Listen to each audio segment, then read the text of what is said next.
Joe García, candidato demócrata al Congreso por el Distrito 25 del sur de la Florida, cubano-americano, primer intento de ser congresista y esta vez las cosas están muy reñidas, pero todo es posible.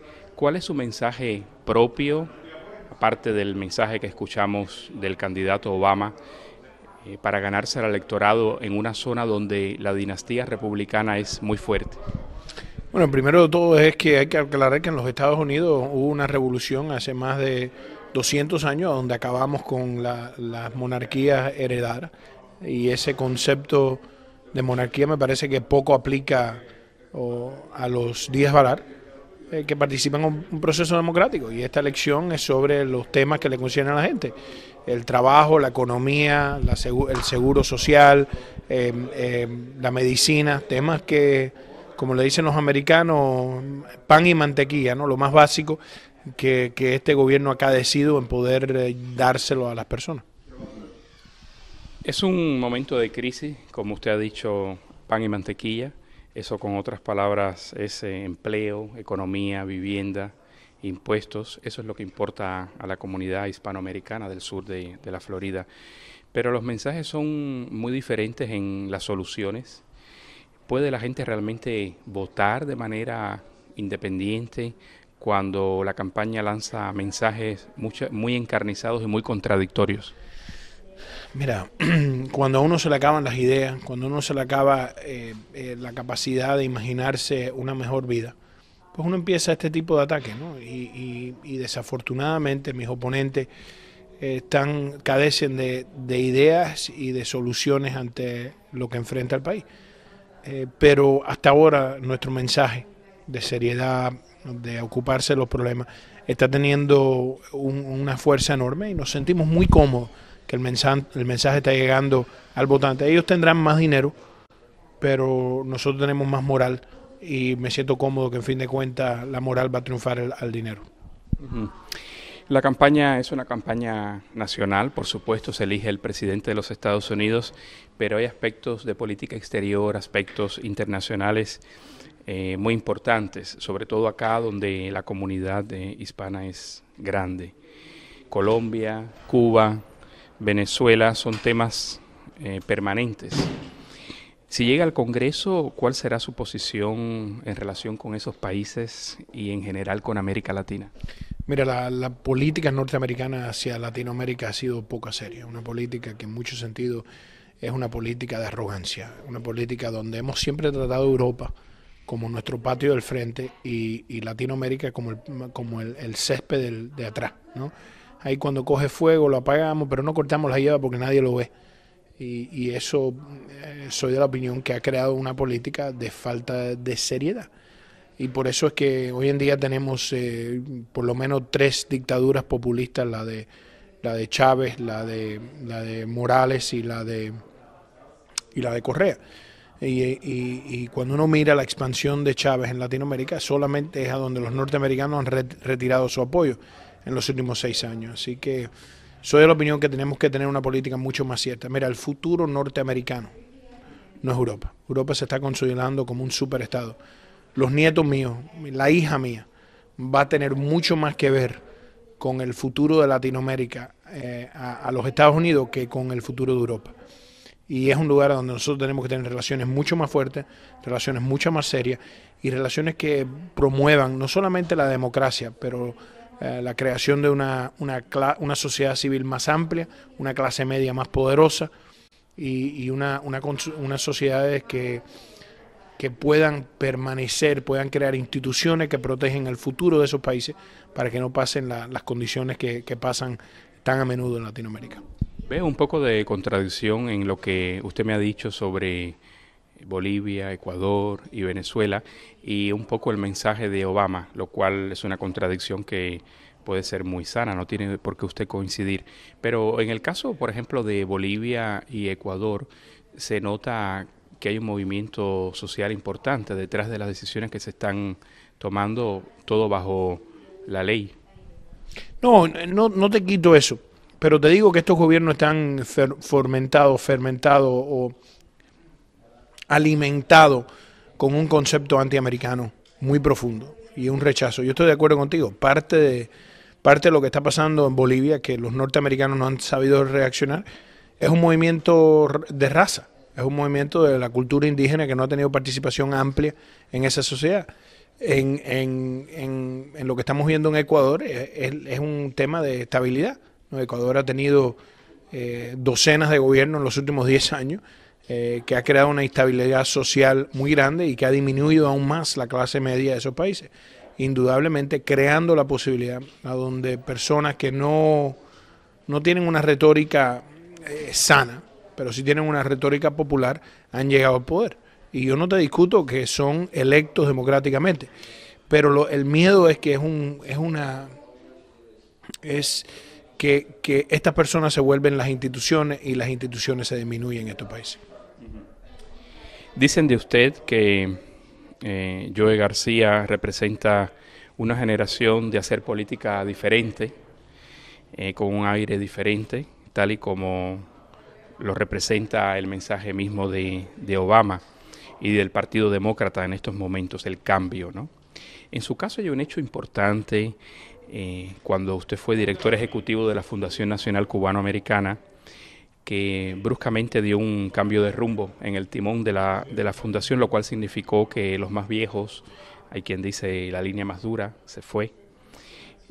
¿Cuáles son esos cambios que deberían hacerse para que cambie la política estadounidense hacia Cuba, si es que se quiere cambiar, teniendo en cuenta que en los 50 años transcurridos no han logrado ningún cambio dentro de Cuba? Bueno, varias cosas. Primero de todo, el cambio no fue tan brusco. Lo que estábamos tratando de buscar es una política que tenía sentido. Y desafortunadamente... Pero hay veces que un cambio de lenguaje puede resultar brusco. Estoy de acuerdo, pero lo que pasó en la política hacia Cuba y lo que ha pasado en la política de Cuba, que hemos convertido lo que es la política, que es la política es el arte de hacer o mover un pensamiento para que crea reacción, ¿no? Tú tienes una política para hacer X. Y el problema de la política de Cuba, el embargo y lo que los rodea, es que se ha vuelto no una política, pero una religión. Por ejemplo, yo te digo a ti que yo creo en el embargo, igual que creo en otras cosas, pero no te lo puedo probar. Entonces, cuando tú oyes a las personas hablar del embargo, te hablan de, sí, yo apoyo al embargo, pero no es un apoyo que te está dando ningún resultado. Yo apoyo el embargo, vamos a empezar por ahí. Y si hubiera una iglesia del embargo, yo fuera obispo, posiblemente cardenal de esa iglesia. Pero más allá de eso, hay una serie de políticas alrededor del embargo que sí podemos trabajar con ellas para traer cambio en Cuba. En particular, la reunificación familiar de viaje, que se canceló por esta administración en el 2004, y el mandar remesa a familiares y a cercanos en Cuba. Ambas políticas hicieron lo que ha hecho George Bush casi con toda la política de todas. Los cubanos tienen una frase, ¿no? Decir que alguien tiene ñeque, ¿no? Es una forma de mala suerte, que cuando le toca, todo lo que toca se le vuelve mal. Y en particular, este era el grupo monolítico más leal al Partido Republicano, y el presidente Bush encontró una manera de dividir hasta aún eso. Y esa política que implantó en el 2004 es rechazada por la mayoría de los cubanos americanos y es contraproducente a lo que es la política del gobierno norteamericano, que es promover una sociedad civil.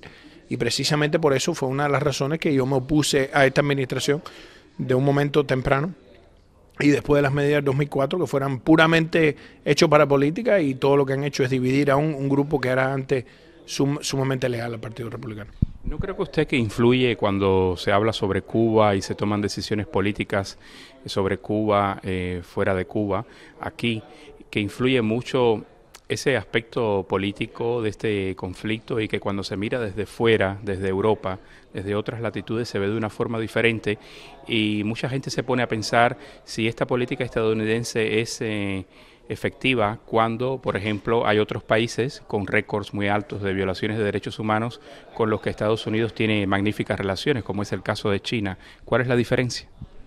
Parece que fuera muy difícil explicarlo, pero cualquier persona que estudia política exterior te va a dar cuenta que no existe una regla para la política exterior. Y para nombrar un buen europeo, el cardenal Richelieu hablaba de la política de ser un arte de lo posible y un arte de la realidad cual vivimos. y la política del exterior del país depende mucho de las necesidades y los intereses de un país. Y en el caso de Cuba, indudablemente que se ha practicado una política acertada, pero inefectiva. Y lo que tenemos que tratar de hacer es no decir, bueno, hay que levantar el embargo, pero ¿qué podemos hacer para promover nuestro punto? Que es expandir la sociedad civil, es que haya más libertad. Bueno, eso se puede hacer sin necesariamente levantar el embargo. Hay otros parámetros que se pueden tocar.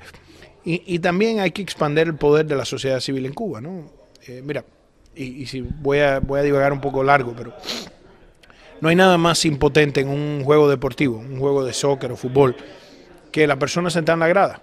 Aunque posiblemente quieran controlar los eventos en el terreno, no hay individuo más impotente porque está emocionalmente arraigado a los eventos en el terreno y sin embargo desligado completamente sobre el efecto del juego. Y en muchos sentidos esa primera generación que sufrió tanto, que salió de Cuba, que quieren a Cuba tanto, pero están removidos en muchos sentidos de los actos de Cuba. Entonces el ejemplo, si mañana mi esposa está en Europa y yo mirando la televisión dicen, hay una bomba que ha volado un café en París, pues lo primero que yo hago es llamar a mi señora, aunque los chances son de 1 en, no sé, 800 millones que le haya pasado algo a ella.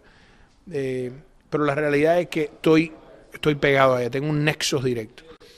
Y esa primera generación que salió de Cuba, sacó todo lo que pudieron de su familia y fueron tremendos víctimas, también han perdido el nexo con Cuba. Y es una de las cosas que la Fundación trató de restablecer cuando yo regresé a la Fundación, que era darnos cuenta, en el caso mío, que yo corría la organización cubano-americana más grande fuera de Cuba, del mundo, y yo, Joe García, nunca he estado en Cuba.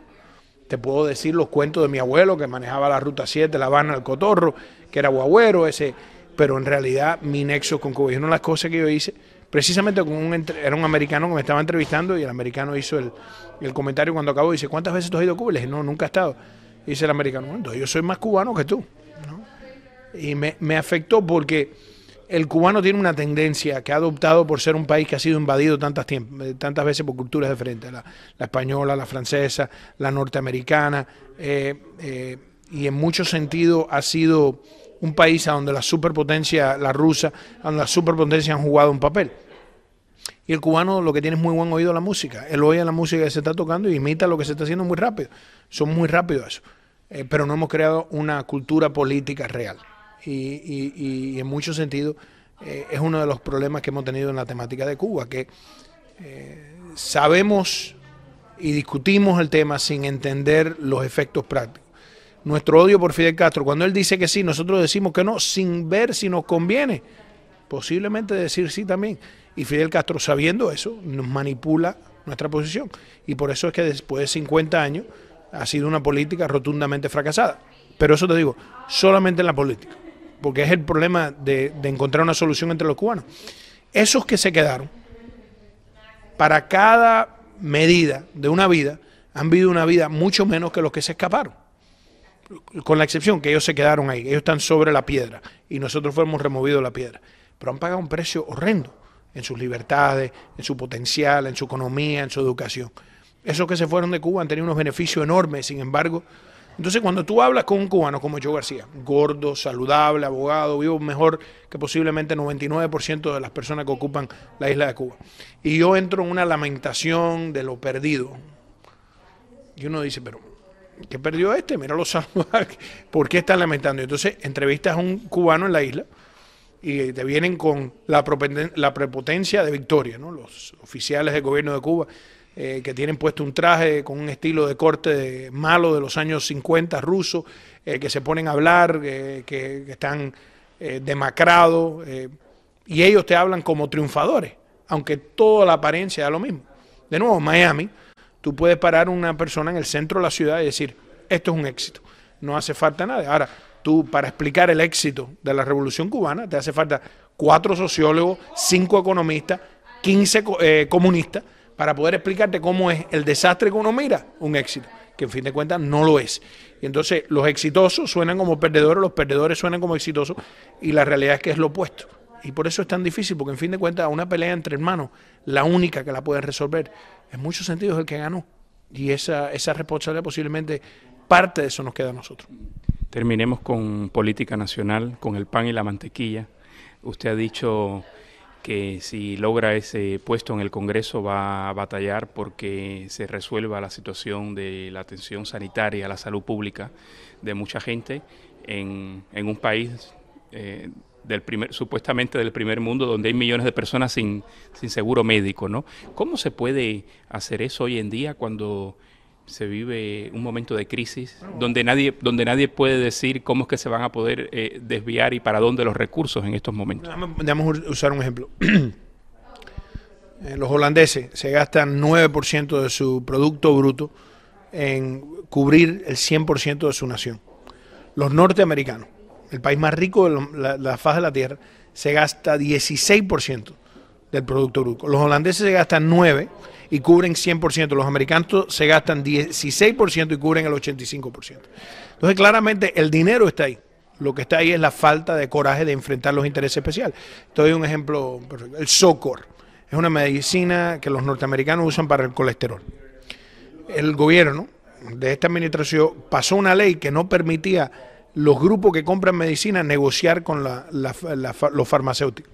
Entonces, el Zocor, una persona que tiene Medicare, que es el sistema de salud pública patrocinado por el gobierno norteamericano, Medicare paga $1,200 al año por la receta de Zocor por un año. La administración de veteranos, que es el único ente gubernamental que puede negociar con los farmacéuticos, paga por la misma receta de Zocor $220. Es la misma medicina, y eso a todo nivel. Y aquí en Miami se ve más que en otros lugares, porque un aerosol para el asmático te cuesta $45. Ese mismo aerosol en la República Dominicana te cuesta $5. Mismo manufacturador, mismo química, misma letra, porque en la República está escrito en inglés por fuera, así que no lo entienden. Y lo que te das cuenta es que es un sistema que han dejado los intereses especiales controlar el consumo y el distribuir, y por eso ha creado esta gran crisis. Finalmente, no podemos terminar la entrevista sin hablar de su contrario acá en el distrito. ¿Siente respeto por su adversario o es crítico por su posición próxima al actual mandatario George Bush? Nos referimos a Mario Díaz Balart. Mira, la razón que la democracia funciona es que te permite arreglar el camino, ¿no? Yo conozco a Mario, no es una mala persona, es desafortunado que ha dicho las cosas que ha dicho de mí. Yo he tenido la cortesía de discutir de cosas que yo sé y eso es lo que he estado hablando. Pero déjame decir esto, en la democracia, cuando uno contrata a alguien para hacer un trabajo, uno le pide que lo haga. Y en este caso, él ha fracasado. No hay política que él ahora aboga, cual él no haya sido parte del gran fracaso. Entonces, yo te digo, cuando tú contratas un carpintero, un médico, un abogado, un albañil, tú no le preguntas si eres demócrata, republicano, de derecha o izquierda, tú nada más que quieres que hagan su trabajo. Mi contrario ha sido un gran fracaso. Es el que menos dinero le trae del gobierno federal a su distrito. En el número de poder está puesto en el 408 de 435, está por debajo de Puerto Rico y Guam, que no son estados de la nación y que no tienen voto. Así que ha llegado un momento. Lo que yo sí le digo a los que votan por mí, que si después de 6 años en el Congreso yo no he podido pasar una ley y yo estoy rankeado al 408 de 435, a mí no me tienen que votar, yo me retiro por sí mismo. Joe García, candidato demócrata al Congreso por el distrito 25 del sur de la Florida. Muchas gracias. Un placer.